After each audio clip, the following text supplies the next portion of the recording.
I was 12 when we moved to Elmswood. My mother said it would be a fresh start, a quiet place to heal after my father's death. But Elmswood wasn't just quiet, it was silent. No children played in the streets. No bells rang from the old stone church that loomed at the village's center. The villagers seemed afraid of something. They'd avoid the church, walk faster when passing it, heads bowed like they didn't want to be seen by something. One afternoon, I asked the village baker, Mr. Hale, "Why doesn't anyone go to church here?" His face darkened. "We prayed too much, boy," he muttered. "We called him, but he didn't come alone." When I pressed him, he just shook his head and warned me, "Some doors once opened never close." I didn't understand, but I would. The forbidden door. My mother made me promise never to go near the church, but curiosity is louder than fear. One evening, the sky bruised purple with an incoming storm. I approached the abandoned church. The wooden doors were cracked and rotting, but surprisingly, they opened easily when I pushed. Inside, the air was stale, heavy with the scent of old stone and something else.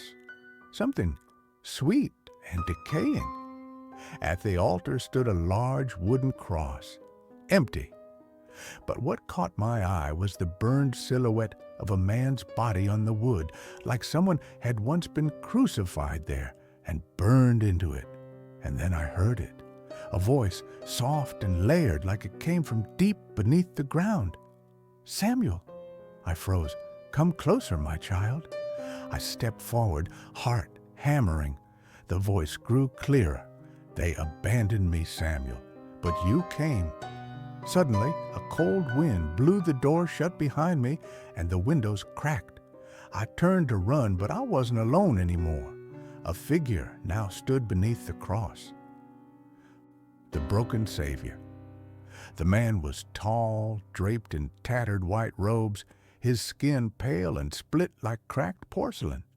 Thorns were buried deep into his skull, their roots tangled beneath his skin. Blood dripped slowly from his hands and feet, but the wounds moved, whispering in tongues. He smiled, but there was nothing kind in it. "You know me, don't you?" I could barely speak. "Jesus?" I was. His voice echoed as if thousands were speaking through him. "They prayed to me, but they did not know what they invited." He stepped closer. "When they nailed me, they thought they were ending me, but pain opened another door." His bleeding hand hovered over my head. "Sin answered, and sin wears the faces you trust." I wanted to run, but my body was frozen, rooted by fear. "You came to me, you believed, and belief gives me form again." His hand touched me. My vision blurred, and that's when the visions began. The visions of sin. I saw flashes of places I'd never been. Churches consumed by black vines, crosses that bled, villages like mine swallowed by shadow. I saw the people of Elmswood, their ancestors, gathered in this very church, desperate, praying for salvation during a famine centuries ago. But what answered them wasn't God. It was something that wore his name, something that had once been nailed to the cross and left something behind. When I snapped back to reality, he was gone, but his whispers stayed with me. The haunting begins from that night. He never left. I'd see him at the foot of my bed at midnight, his cracked eyes watching me. Sometimes he'd sit at my window, his bleeding hand resting on the glass. His voice followed me. When I passed the village well, "Samuel, I thirst." When I walked through the woods, "Samuel, why do you fear me? You called me." When I closed my eyes at night, "Samuel, drink of my sin." I told my mother, but instead of denying it, she broke down crying. She whispered, I prayed to him too when your father died. I asked for him to come back, but what returned was wrong. I realized she knew. She had seen him too. Part 6. Possession. Days passed, but I no longer felt like myself. I would wake up standing outside barefoot in the mud, not remembering how I got there. I would speak to people, and they'd stare at me in terror, because sometimes I spoke in voices that weren't mine. Once, I passed an old woman in the street, and I heard myself say, "My flesh is sweet, my blood is warm. Drink, and you shall never thirst." But I didn't remember speaking. The villagers began to avoid me. I heard them whisper, "He walks with the broken Savior. He's been chosen." I begged my mother to leave the village. "We can't," she whispered. "He's bound to you now. He will walk with you wherever you go." One night, I returned to the church. I wanted to end it. I wanted to face him. The doors opened for me as if they were waiting. The cross still hung, still burned with the shadow of his body. "You returned, my faithful one." His voice echoed around me. He stepped from the darkness, his arms wide in mockery of welcome. "Do you see now? I am the prayer answered. I am the faith fulfilled. You made me real again." I screamed, "What do you want from me?"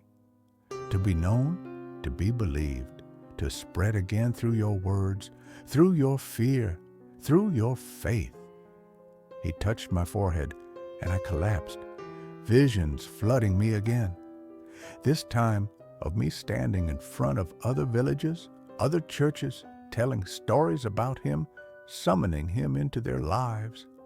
"You are my disciple now." When I awoke, the church was empty, the doors wide open. I wasn't alone inside anymore. I wasn't alone inside my own body. Now, I walk the streets of Elmswood. Children point and whisper, "There's Samuel, the boy who walks with Jesus." But they don't understand. It's not Jesus who walks with me. It's the thing that came when they called his name too many times. It wears his crown. It bears his wounds. It speaks in his voice. And it waits patiently for someone else to believe. The girl who heard his voice. My name is Anna, and I met Samuel when I was 14. I didn't know his story. Not yet. When he arrived in our village, Graymore, he walked alone. He spoke softly. He seemed normal. But there was something in his eyes, something too old for a boy his age. He began gathering us at night, telling strange stories, stories about a savior who returned after the cross failed to hold him. The adults didn't listen, but we, the children, we followed him. His words were soft but magnetic. When he spoke, the air thickened. It felt like we were breathing him in. "Have you heard of the cross that bled?" Samuel would whisper. "It weeps in the dark for those who will follow." One night after the gathering, I asked him, "Samuel, is this Jesus you talk about, the one from the church?" He smiled faintly. "I walk with him." I thought he meant like a believer. I was wrong, so wrong. That's when the strange things began. The stone cross in the center of Graymore cracked overnight. Crows gathered in impossible numbers, circling the village bell tower, silent, watching. Some of the children who sat closest to Samuel began to act strange. They would speak to themselves in corners. They would wake up with blood around their mouths and not know why. When I told my mother about Samuel's stories, she grew pale and gripped my wrist tight. "That boy," she whispered, trembling, "the boy who walks with him." She ordered me to stay away from him, but I couldn't. Something in me wanted to hear more. Something in me craved it. One evening, I saw Samuel sitting alone near the village well. I approached carefully. "Samuel," I said, "what happened in your old village?" "In Elmswood?" He didn't look at me. He just traced his finger along the rim of the well, whispering, "Elmswood is still there, but the people, they belong to him now." I shivered. "What do you mean?" "They prayed too hard. They believed too much. When you beg for a savior, you don't get to choose what answers." He finally turned to me, his eyes distant, almost hollow. "Do you want to hear him, Anna?" Before I could answer, I heard it, a faint humming voice rising from the dark well. It wasn't the wind. It whispered my name. "Anna, come closer." I stumbled backward, heart racing. "Did you hear that?" Samuel only smiled. He knows you now. Over the next few days, more children followed Samuel. They began wearing handmade thorn crowns. They stopped attending church. They whispered to each other in strange, ancient words I couldn't understand. The village priest, Father Marius, finally confronted Samuel in the middle of the square. "What are you teaching these children?" the priest demanded. Samuel tilted his head, his soft voice carrying an unnatural calm. "I'm teaching them to believe. Isn't that your job?" Father Marius trembled. "Believe in what? You speak of a broken thing that wears the name of Christ." "It is Christ," Samuel said, "but not as you know him. This is the Christ who remained on the cross when the prayers ended, the Christ who feeds on the cracks in your faith." The priest raised his crucifix. "You will leave this village." Samuel only smiled, stepping closer until the crucifix burned black in the priest's hand. "I already belong to you, Father. You've prayed to me all your life." Father Marius screamed as his crucifix cracked and shattered. Samuel's voice grew louder. "You prayed for him to return, and here I am." I couldn't sleep that night. I kept hearing the whispers, the humming from the well, the faint tapping at my window. I wanted to run. I wanted to leave Graymore, but I was already marked. When I looked in the mirror, I saw faint traces of thorned roots growing beneath my skin. I was becoming one of them. I confronted Samuel the next day. "Why me? Why us?" He looked at me with something like sadness. "Because you believed, Anna. The more you fear, the more you believe, and he grows stronger through you." Tears welled in my eyes. "You can stop this. You can fight him." Samuel's smile faded. "There is no him and me anymore. There's only us." And then his voice changed. It was no longer his. "My child, drink of my sin." I ran, but his voice followed. The people of Graymore began vanishing. One by one, homes were found abandoned. Stone crosses toppled and bleeding. The church bell rang at midnight, though no one pulled the rope. Crows gathered on rooftops, staring silently as if waiting for something. I saw Samuel standing near the well again, surrounded by the remaining children. They chanted in low voices, "Drink of his sin, drink of his sin, drink of his sin." Samuel turned to me, his face pale, his eyes dark and hollow. "It's too late, Anna. He walks with us now, and soon he will walk with you too." His shadow stretched across the ground, twisting, forming the shape of the cross. But on that cross, something still hung. Something alive. When the last of Graymore's churches fell, I fled to the mountains. I wasn't running toward safety. I was running toward the Order of the Severed Light. My mother told me old stories about them, warrior monks who hunted corrupted faiths, those who knew of the broken Christ and fought to seal him away. They found me before I found them. An old man with one eye appeared before me in the snow. His name was Father Elias. He examined the faint thorn scars crawling up my neck and whispered, "You've heard his voice?" "Yes," I breathed. "He's using a boy named Samuel. He's spreading." Father Elias looked grim. "We have failed before. We cannot fail again."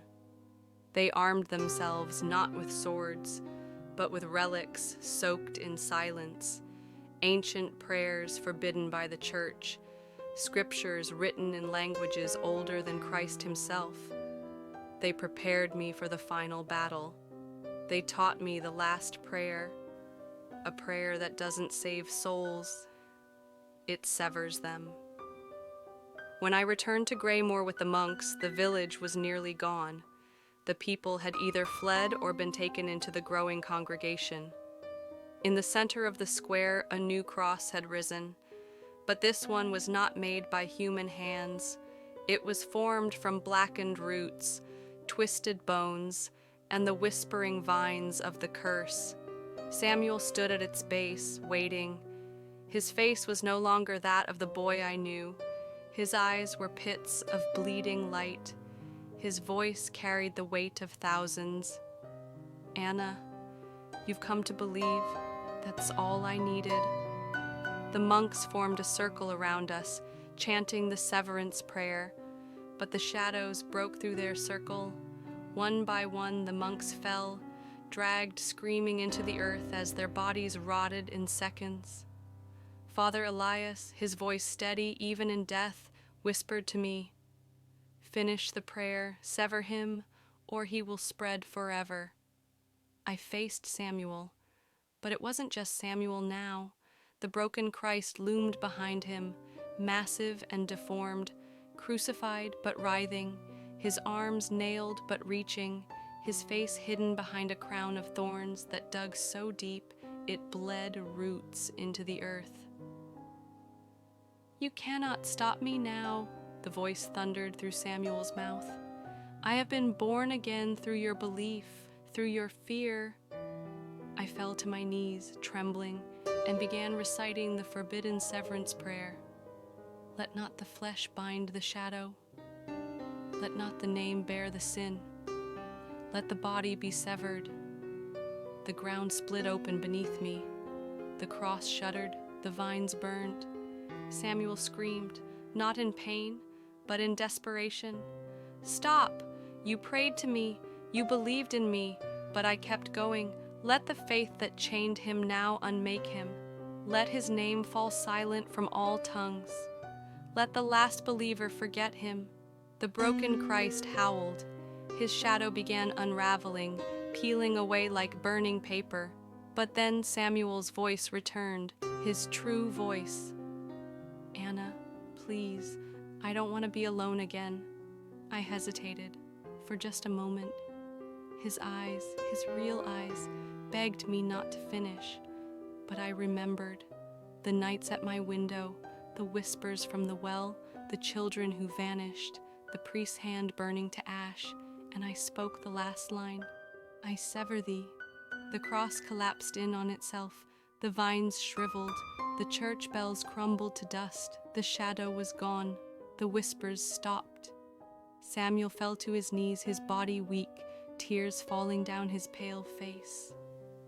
"It's quiet," he whispered. "For the first time, it's quiet." I wanted to help him. I wanted to hold him, but I knew what I had to do. The severance prayer only worked if the last believer vanished too. "Goodbye, Samuel."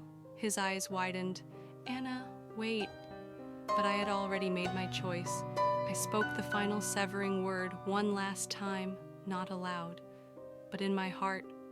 And with that, Samuel disappeared. His body turned to dust in the wind. The curse was gone. The village fell silent. I live far away now. I never speak of him. I never tell his story. I've burned the prayer. I've erased every trace.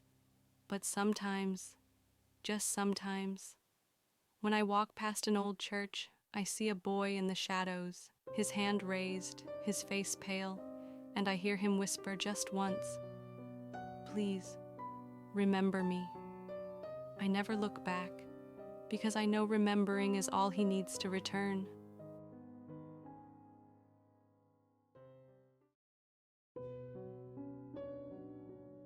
The house on Willow Street was nothing remarkable on the outside. A modest two-story rental with peeling white paint and a small porch swing that creaked whenever the wind passed through the narrow lane.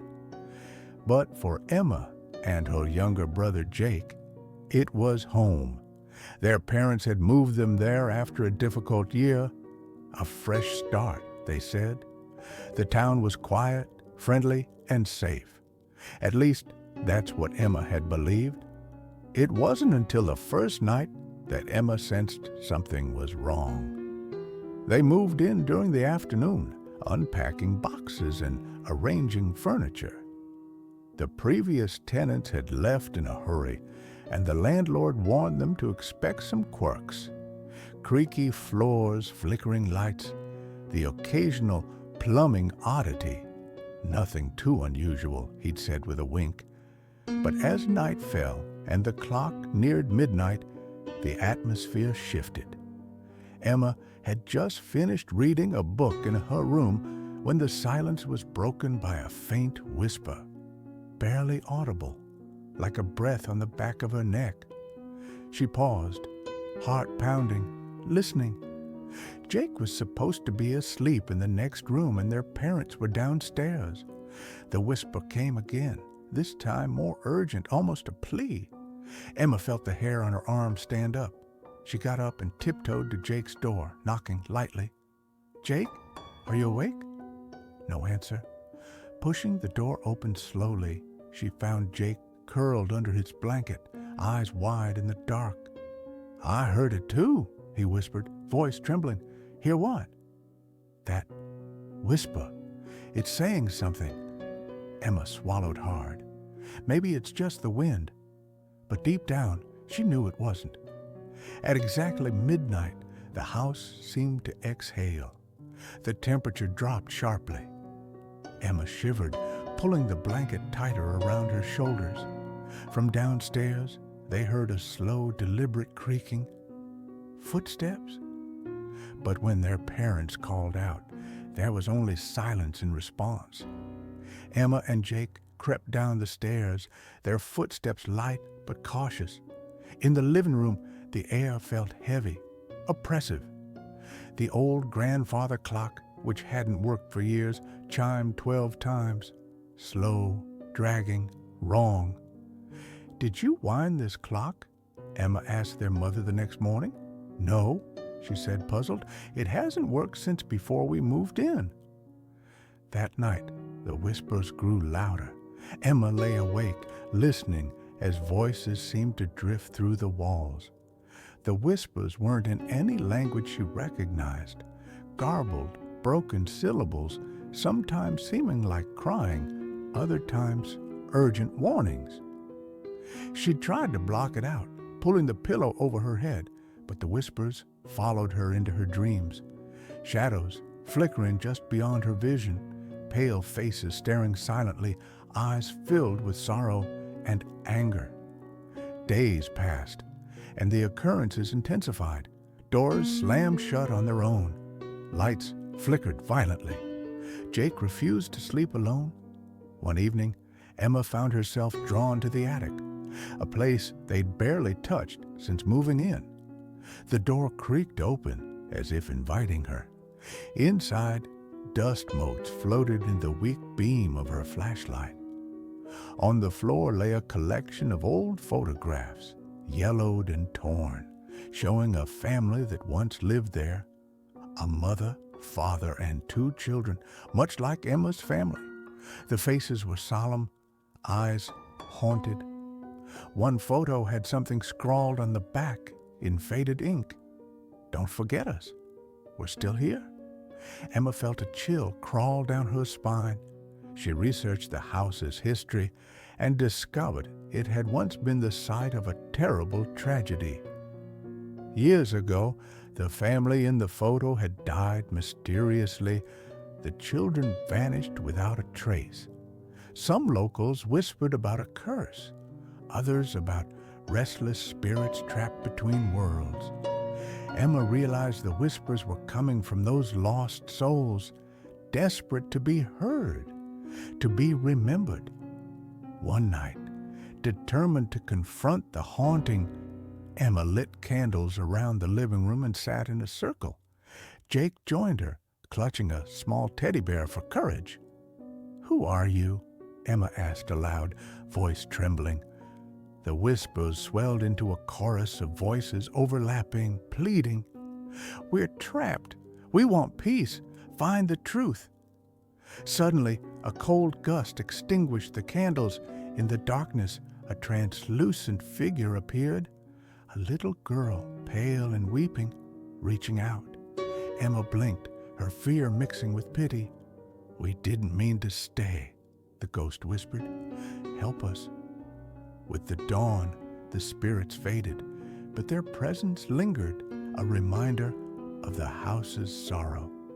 Emma and Jake's family decided to stay, honoring the lost by telling their story, making the shadows a little less lonely. Midnight remained the hour when the veil thinned, when ghosts whispered their stories to those willing to listen.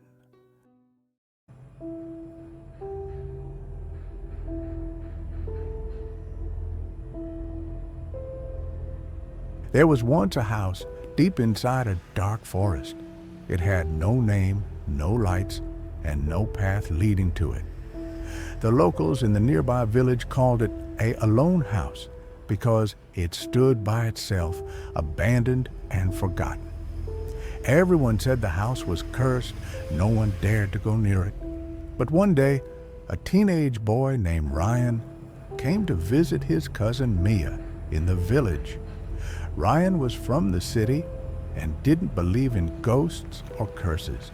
He thought the people in the village were just superstitious. One evening, while hanging out with Mia and her two friends, Jake and Lauren, Ryan said, "There's nothing scary around here." Mia smiled. "Then prove it. Stay one night in a alone house." Jake and Lauren laughed. "No one has ever stayed there past midnight." Ryan agreed. He thought it was just an old house. So he packed a flashlight, snacks, and his phone. He planned to film everything and show them how brave he was. The next morning, Ryan walked into the forest alone. The deeper he went, the darker it became. The trees were tall and close together. There were no birds, no wind, no sound. Finally, after an hour of walking, he saw it. A lone house stood tall and broken. The wood was black from age. The windows were cracked. The door was open like it was waiting. Ryan stepped inside. The air was cold and smelled like dust and old things. The floor creaked under his feet. He shined his flashlight around, broken furniture, cobwebs, and silence. He laughed to himself. "This is nothing," he said, filming on his phone. But then he heard something, a soft knock. He turned quickly, but no one was there. He continued exploring. In one room, he found a child's drawing on the wall. It showed a black figure with no face and a small house behind it. Below it were words written in crayon. "Don't wake her up." Ryan felt a chill. "Who's her?" he whispered. Suddenly his flashlight flickered. The air grew colder. From upstairs he heard footsteps, slow, heavy. Ryan froze. "Hello?" he called. No answer. He climbed the stairs slowly. Each step groaned under his weight. At the top was a long hallway, doors on both sides. One door was slightly open. He pushed it open. Inside was a bedroom untouched by time. The bed was made. The window was closed. But on the wall, a mirror hung crooked. He stepped closer. In the mirror behind him was a woman in black. Her eyes were white, her face pale. Her mouth opened slowly. "Stay with me," she whispered. Ryan turned around, but no one was there. He looked back at the mirror. It had cracked. He ran down the stairs into the kitchen, but the front door was gone. Not just closed, gone, like it was never there. Panic rose in his chest. He tried his phone, but the screen was black. No signal, no battery. The house groaned. Something was coming. Ryan opened a door and ran down into the basement. The stairs were steep and narrow. At the bottom was a room with strange symbols on the floor and candles around the edge. In the middle stood a tall mirror. He walked toward it, drawn like something was pulling him. The mirror began to glow. Suddenly, hands grabbed his arms, cold, dead hands. From the mirror, the woman in black stepped out. "You woke me," she said. "Now you must stay." Ryan screamed as the mirror pulled him in, and then silence. The next morning, Mia waited at the forest's edge. Ryan never came back. A search party went into the forest, but they found nothing. No house, no path, no sign of Ryan. Only his phone lying on the ground, with the last video showing him walking into the house. Since that day, some say you can still hear his voice calling from the forest, but no one follows it. Because those who enter our alone house and dark forest never come out.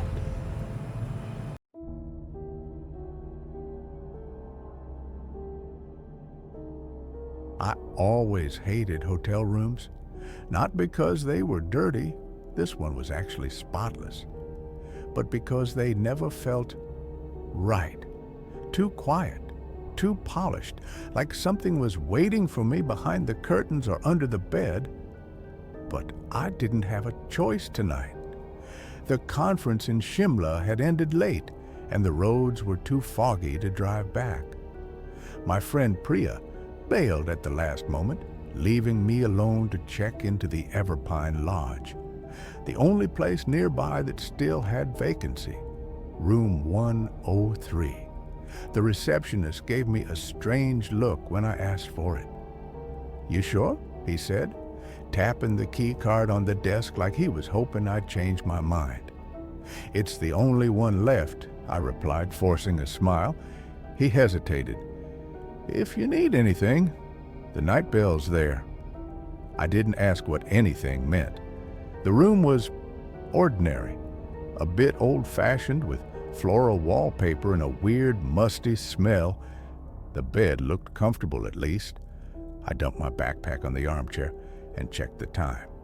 11:47 p.m. I sighed. Just 13 minutes to midnight. Then I'd be fine. I always told myself nothing bad could happen before 12. I kicked off my shoes, changed into my sweatshirt and joggers, and FaceTimed Priya.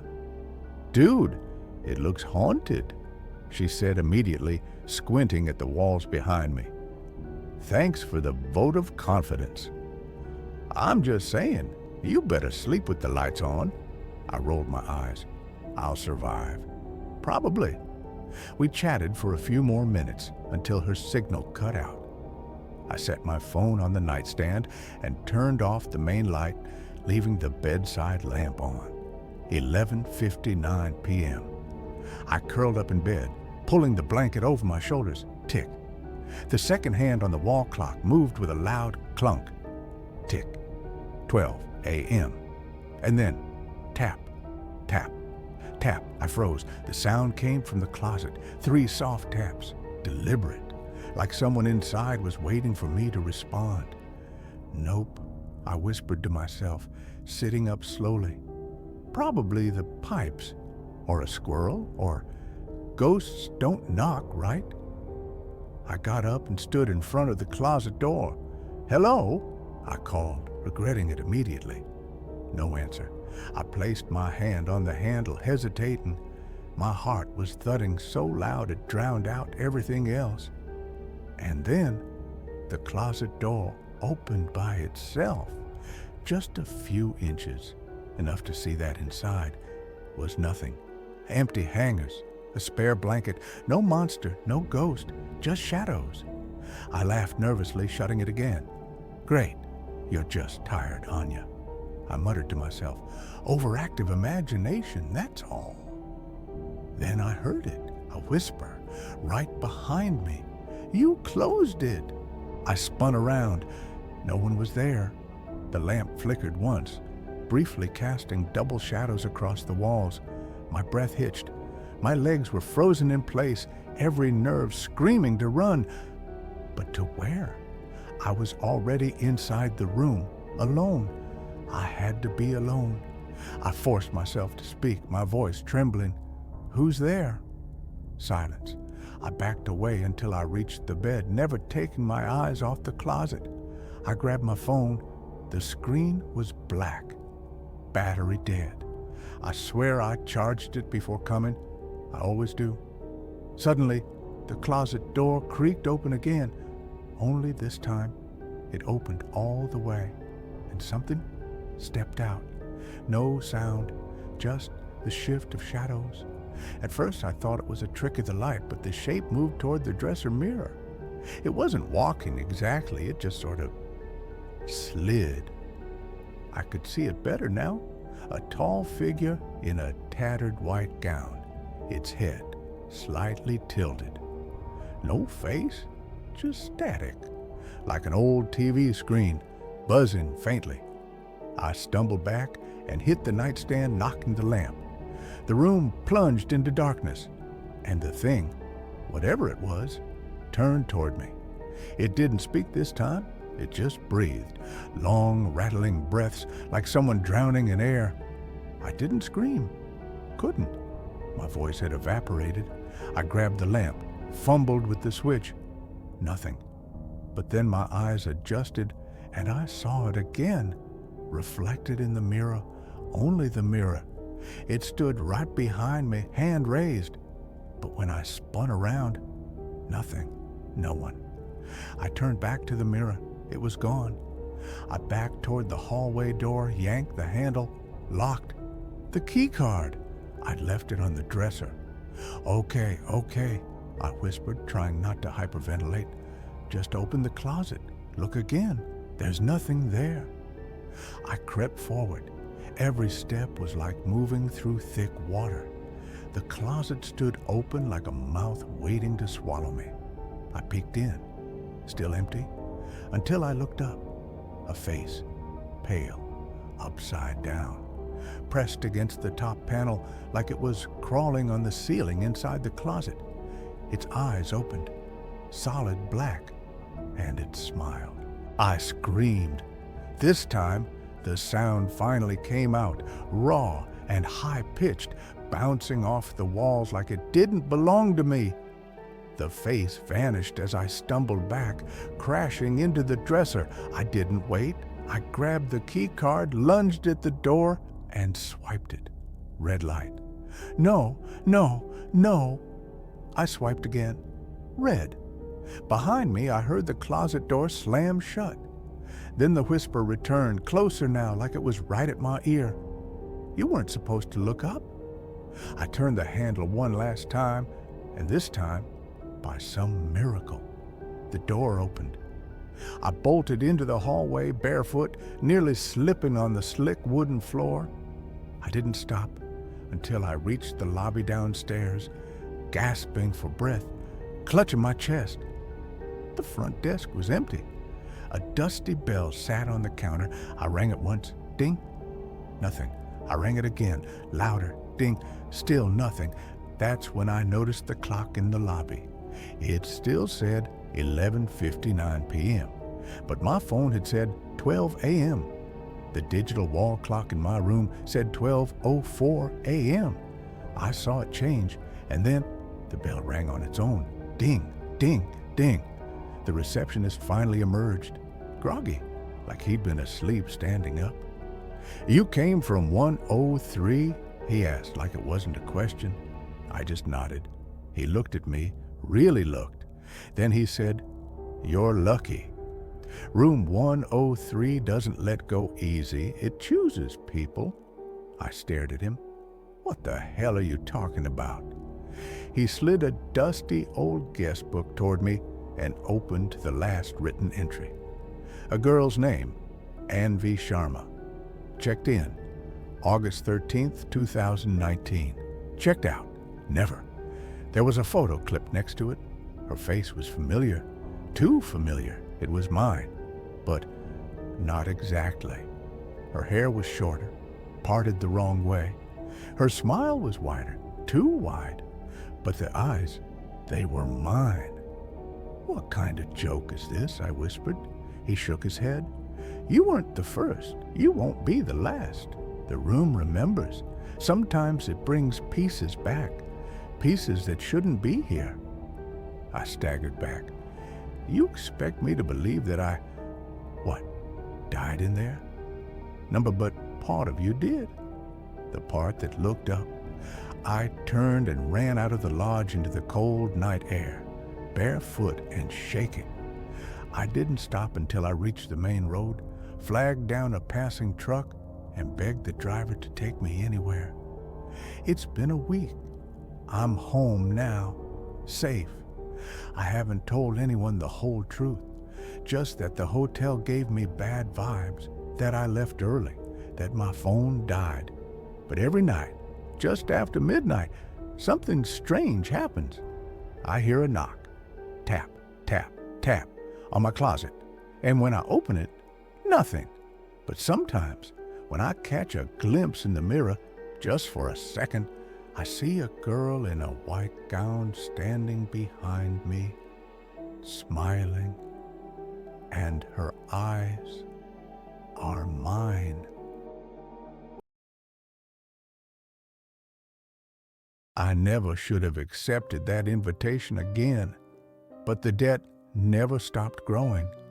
And when the card slid under my apartment door in the middle of the night, no knock, no sound, just that familiar red square with the circle, triangle, and square, I didn't hesitate. This time, it wasn't an island. It was an old factory on the outskirts of Seoul, long abandoned and wrapped in rust and shadows. The guards wore the same pink jumpsuits, the same expressionless black masks with shapes. But something was different.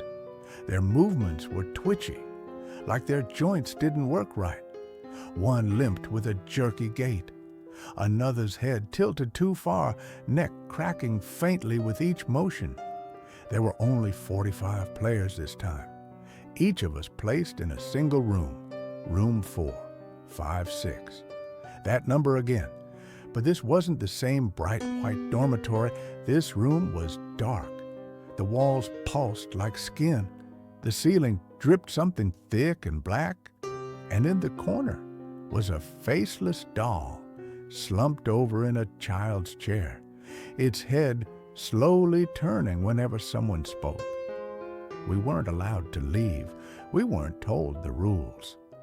Until the TV mounted on the wall turned on by itself, static humming, and a distorted voice boomed, "Welcome to the final game. There is only one rule. Survive the night." A countdown began. 12 a.m. The lights went out. We screamed, scrambled, clawed in the dark, and then the room changed. Suddenly, we weren't in room 456 anymore. We were on the glass bridge from the last game, suspended in air, each step cracking louder than the last. Except now, the bottom was filled with hundreds of bodies, all twitching, headless, their arms reaching up as if begging to be freed. I blinked, and I was back in the room. One girl began laughing, then screaming. Something was behind her, something that wore the Squid Game guard's mask, but with dozens of black, dripping arms that crawled on the walls like a spider.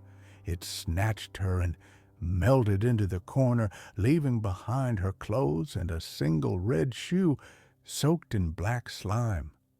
By 1 a.m., we were down to 35. The room kept changing. Each hour took us into a different game from before, but twisted like nightmares remembering the past. At 2 a.m., we played red light, green light, but the doll's face was gone, just a black void with teeth. It whispered your name when you moved, not shouted, whispered, like it was inside you, knowing your sins. When it turned around, one boy just exploded. His inside splattered against the wall in a burst of black smoke and screams. By 3 a.m., we couldn't scream anymore. Our voices were gone. Every time we opened our mouths, our own faces mimicked the guards, blank and hollow. People began clawing at their own cheeks, trying to pull off whatever was covering them. Only 18 of us left. At 4 a.m., someone tried to kill themselves, but the knife melted in their hand. The voice returned, "There is no exit, only the end." Then the walls began to bleed, not red, but a thick black ink, like oil.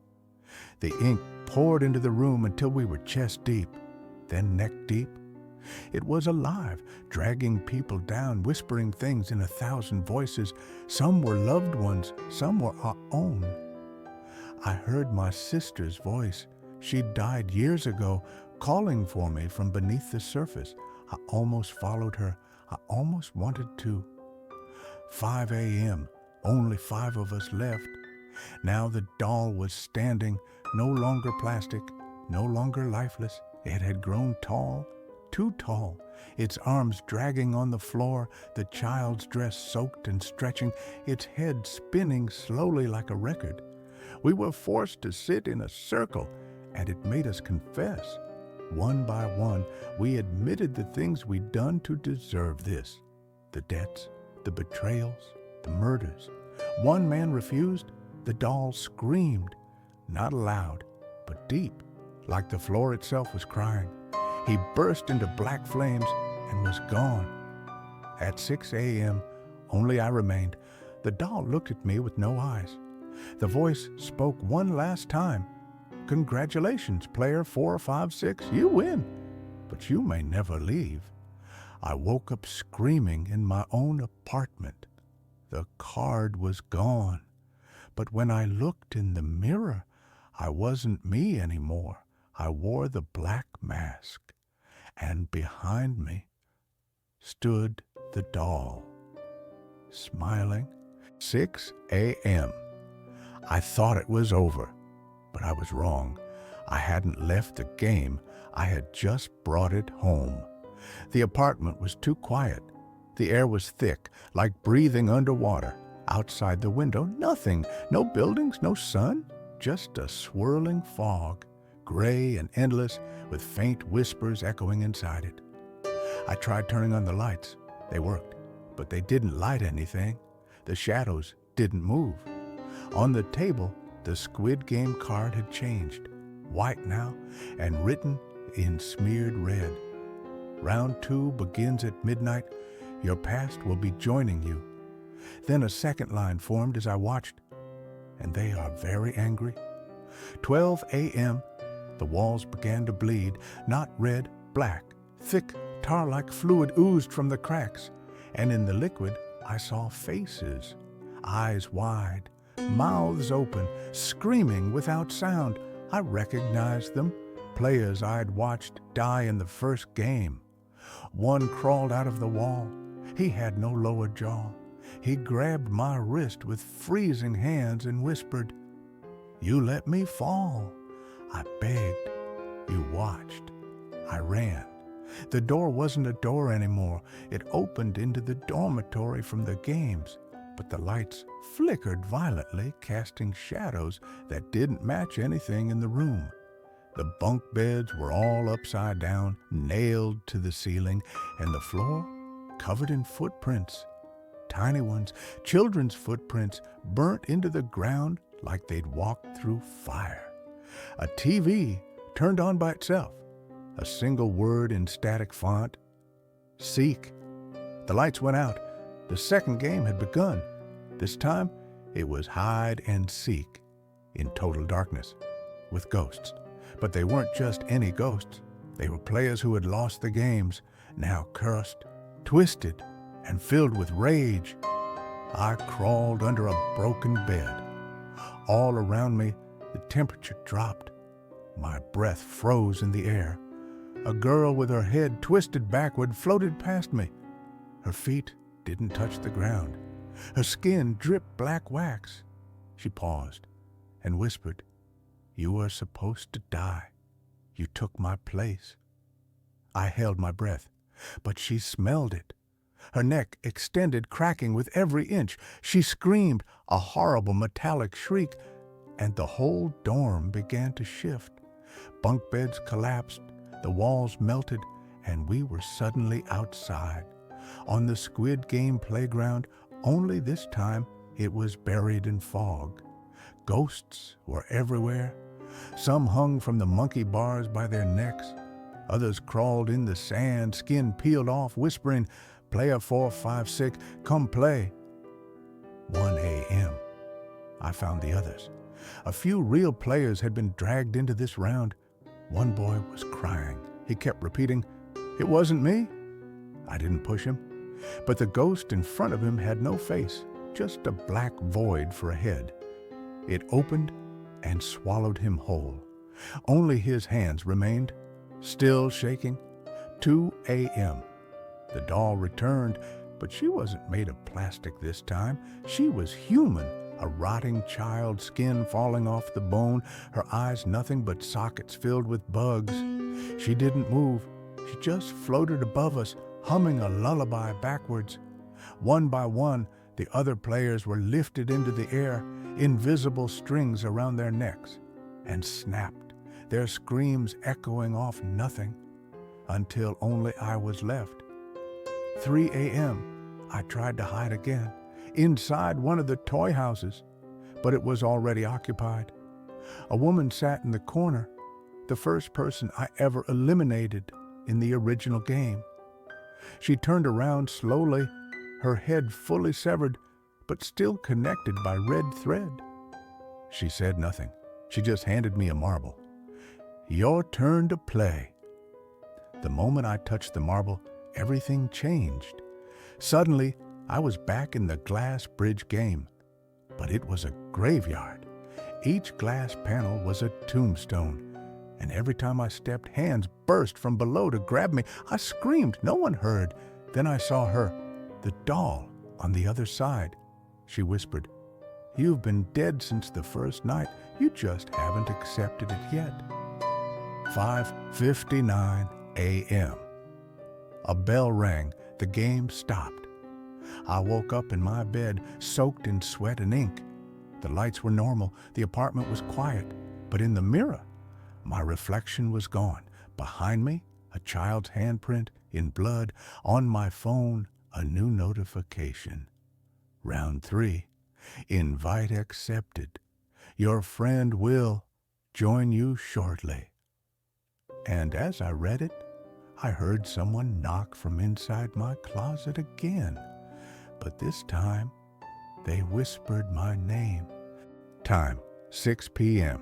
I didn't answer the knock, but the door opened on its own, and in stepped my best friend, or the thing that wore his face, pale, quiet, eyes sunken like something had eaten him from the inside.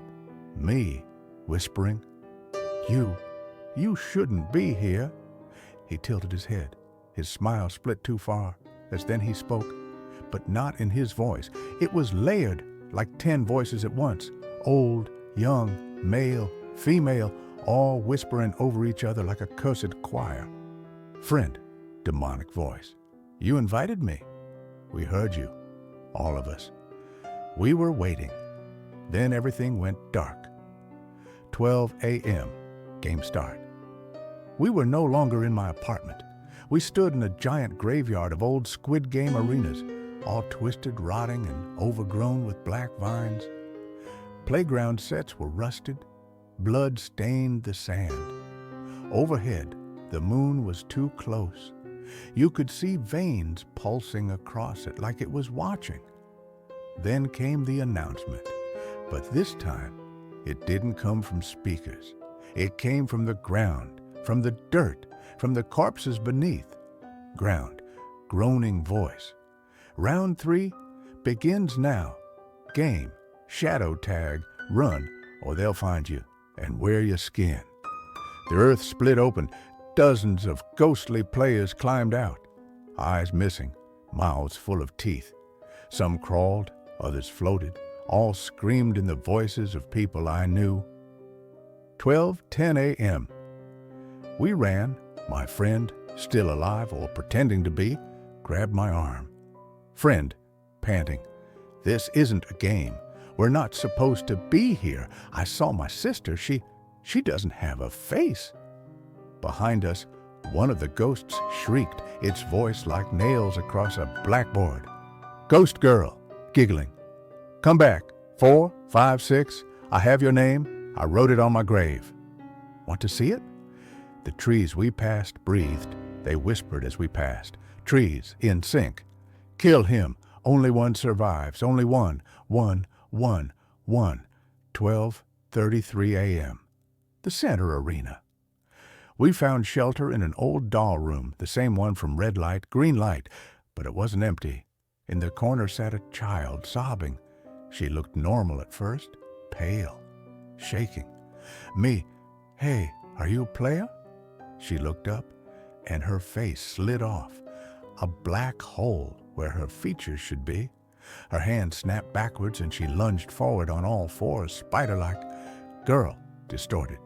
"I was eliminated for crying. Now I'll cry for you." She screamed, a sound that made the floor bleed. My friend collapsed, hands on his ears, bleeding from his nose. Friend, terrified, "Please, please, I don't want to die here." 1 a.m., the mirror field. We reached a field of mirrors, but they didn't reflect us. They showed how we died. In one mirror, I was choking on marbles. In another, drowned in ink. One showed my friend being torn in half by children in red suits, laughing. Then the mirrors began to crack. Each crack released a ghost, screaming. The doll appeared, but this time she was half real, half rotted, eyes stitched, mouth open too wide, doll in low, broken voice. "You were chosen 4, 5, 6. You cheated death." But death remembers. She lifted one finger. "Doll, tag, you're it." And then she vanished. 1:30 a.m., final phase, bloodlight. Sirens echoed across the nightmare playground. Voice from sky, deep, gurgling. Last round, bloodlight. Only one can leave, kill, or be haunted forever. Suddenly, everyone around me, ghost and human, turned to look at me. Even my best friend. He cried. Friend, sobbing, "I'm sorry, I have to go back. I have a family." He lunged at me with a shard of mirror, but before he could reach, the ghosts grabbed him, tore him apart, pulled his soul straight from his chest. 3 a.m., alone again. The doll reappeared, closer than before. She leaned into my ear, doll, soft and slow. "You won 4, 5, 6, but now you're the game." She handed me a new card, black, gold lettering on it. "Congratulations, host." The mirror behind me showed me wearing the front man's mask. My eyes were gone, and behind me, hundreds of children waited, dead, twisted, smiling. 6 a.m. I woke up in bed again, but this time I was wearing the mask. The phone buzzed. New names, new players, and a knock at the door from the inside. Time, 11:59 p.m. The city was gone. No buildings, no streetlights, just endless white fog and the quiet hum of children singing backward. I stood on a black stage, alone, a spotlight above. Beneath me, an ocean of faces, all ghostly pale, staring up. Former players, all dead. A screen lit up in the fog, floating mid-air. Final game, host. Rules, there can only be one. Kill your reflection or become it forever. Then a mirror appeared. I stepped closer. My reflection smiled before I did. Then it spoke. Reflection, slow, corrupted voice. "You're not the player anymore. You're the game." I turned to run. But the stage was gone, replaced with a long hallway of doors, each marked with player numbers. They bled black liquid from the keyholes. Whispers came from inside, door 067, girl's ghostly voice. I died begging for my brother, and you just watched. Door 101, angry male voice. You shoved me. You watched me fall. Your hands are red. One door creaked open on its own. Inside, a wedding chapel. At the altar, me, but with no eyes, standing next to the doll, wearing a bride's veil. Doll, sweet, rotted voice. Say, I do, or say goodbye to your soul. 12:10 a.m. Final game begins. Suddenly, I was in my childhood home. Everything was too clean, too quiet, except for the hallway mirror. My reflection was still smiling, but now it had someone behind it, a child, face pale, hands twitching, eyes completely black. It pointed at me. Child in layered voices. We're waiting. We're hungry. We want to come back. Me, terrified. Who are you? Reflection, smiling. We're you. The part that liked the games. 12:30 a.m., possession begins. My body stopped listening. I moved, but I didn't choose to. The mask of the front man appeared in my hands. I tried to throw it, but it stuck to my skin, melting onto my face. The voice returned, louder now, splitting my head open. Game voice, demonic scream. You win. Now run the game. My reflection reached through the mirror, grabbed me by the throat. 12:45 a.m., final betrayal. In the center of the room, a circle of players appeared, each one tied to chairs. Some real, some ghosts. One of them, my best friend again, bloodied, shaking. Friend, crying, you promised. You said we'd leave together. The voice offered a choice. Game voice. One lives, one dies. Pick, or we'll do it for you. I refused. That was my mistake. The ghosts swarmed him, laughing like children. They ripped his soul from his mouth and fed it to the doll. She smiled, doll, murmuring, delicious. 12:59 a.m., the final door. Only one door remained, a giant black one with my own number, 456. I opened it. Inside, a throne made of broken masks, bones, and Squid Game cards. At the center, a mirror. My face looked normal again, but I knew better. Reflection, serene. Sit, or someone else will. I sat. The throne grabbed me.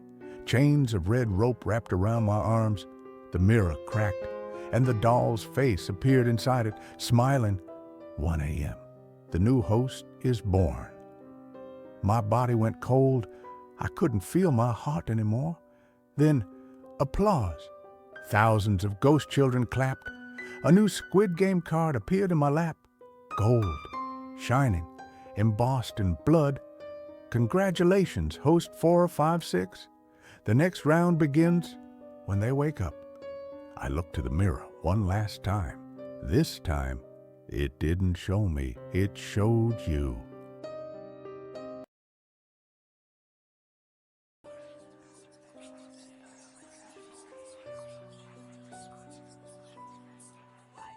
Do you believe in ghosts? What if I told you BTS does? What if I told you they once encountered something no fame could protect them from? They're global icons, beloved by millions. But behind the cameras, in one forgotten studio, something waited. It started in 2021, during a creative break. BTS decided to work on something private, something raw and personal.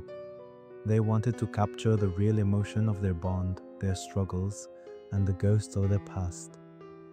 Namjoon suggested an idea. Let's go somewhere quiet.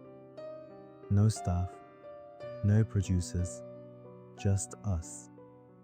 Their manager found an abandoned recording studio hidden in the mountains near Gangwon, once used in the 1980s.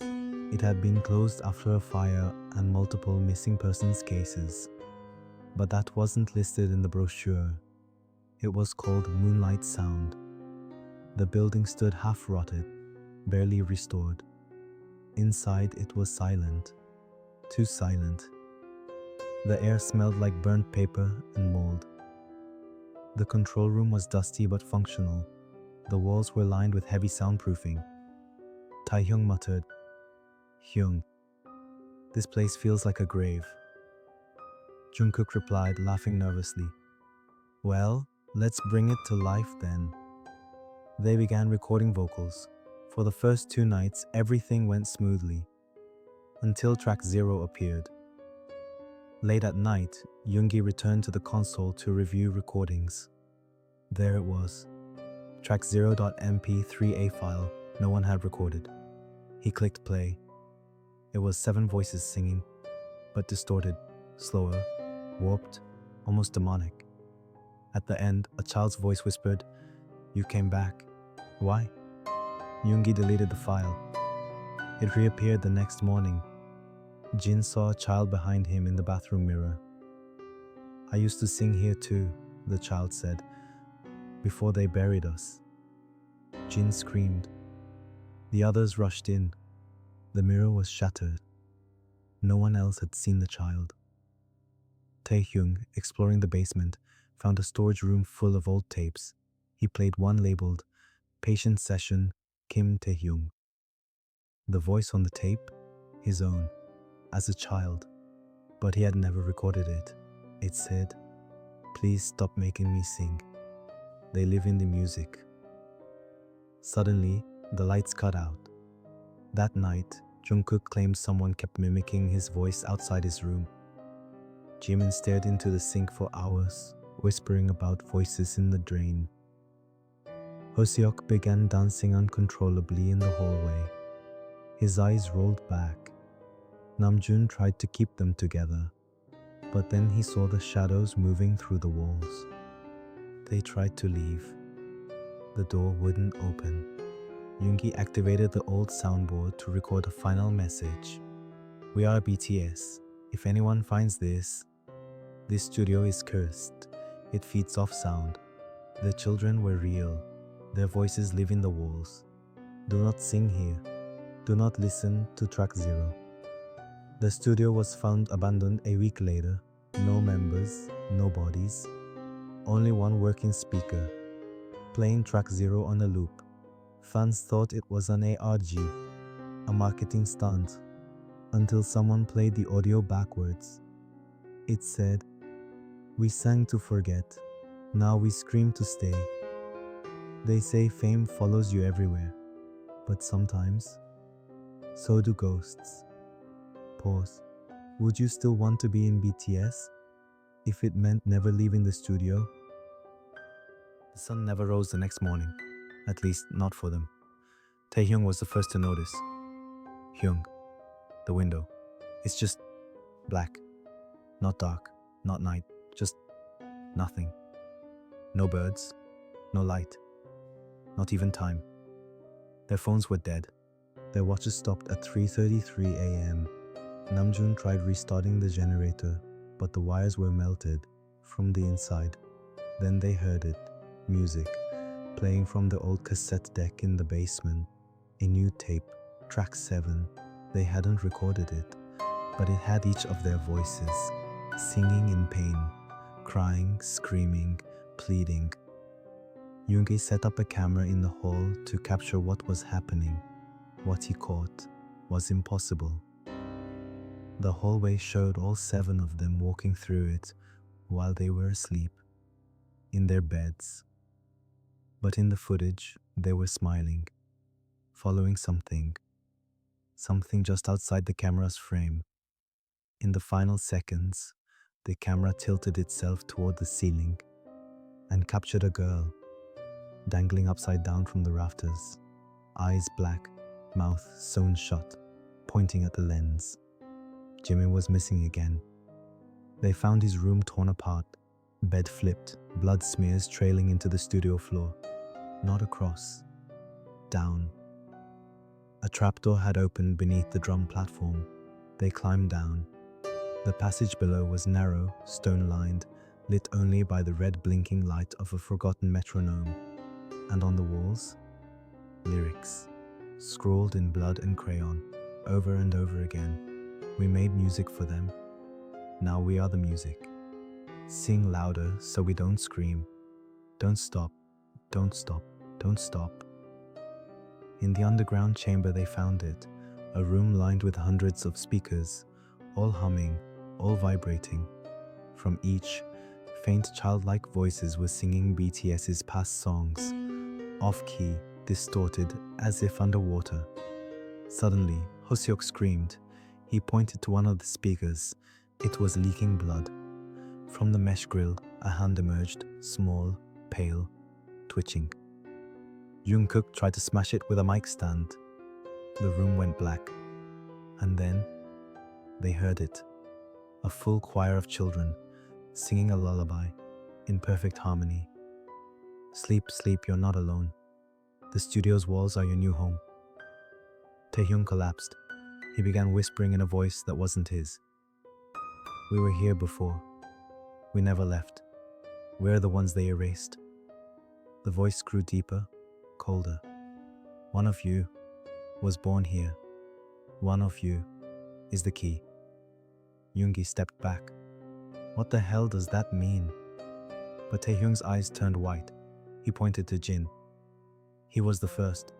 He heard us as a child. He returned to finish the chorus. Jin began to remember. Flashes, a hospital bed, a room of kids humming in unison, a doctor forcing him to sing into a mic, a girl beside him crying blood. It wasn't just a dream. He had been here before. He was the last surviving patient of Moonlight Sound. I never told anyone. I thought it was gone. The ghosts didn't want revenge. They wanted a finale. One final song, sung by him. Jin stepped up to the old mic. The rest gathered behind.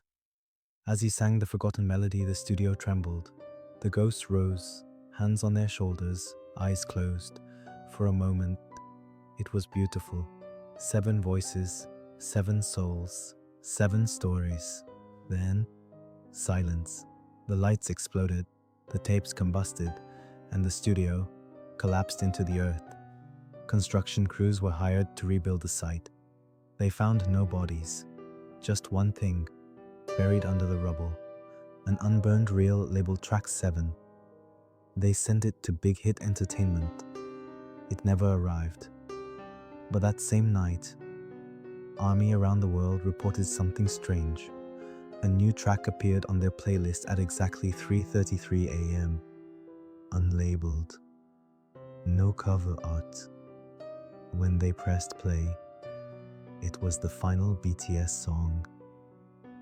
And in the background, a child's voice whispered, "Don't sing it out loud." The music spread like a virus. By the next morning, millions had heard Track 7.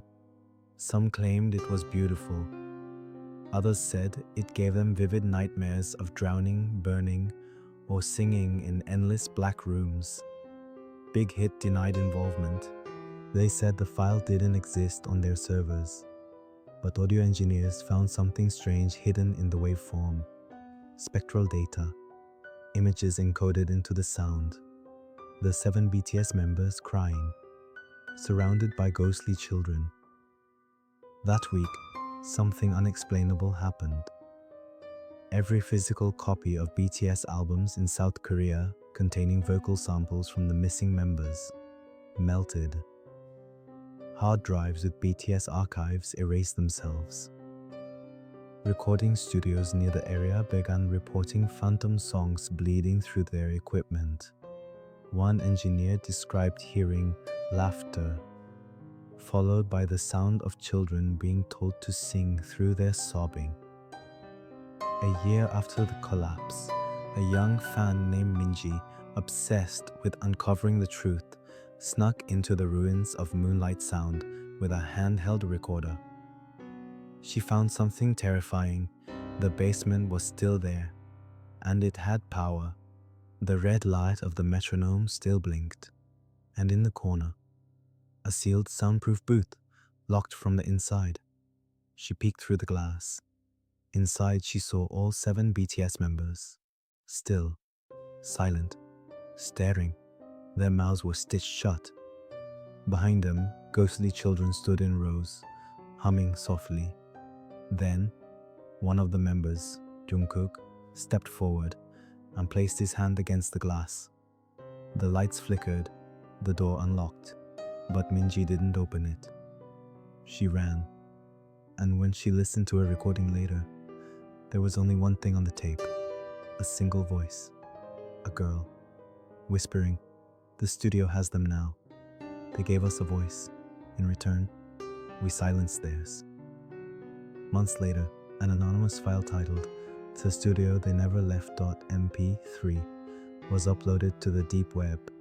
It contained the original track 0 raw, distorted vocals of Jin, Taehyung, and Yoongi crying. A ghostly chorus of children singing a lullaby made from BTS lyrics played backwards the last 10 seconds. A whisper, "Army, do you hear us? Sing us home. Finish the chorus, please." And then, static, forever. Their bodies were never found. Their voices still echo in the haunted frequencies.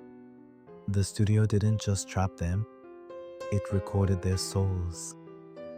Do you believe BTS faced a ghost? Would you play track 7 if you found it?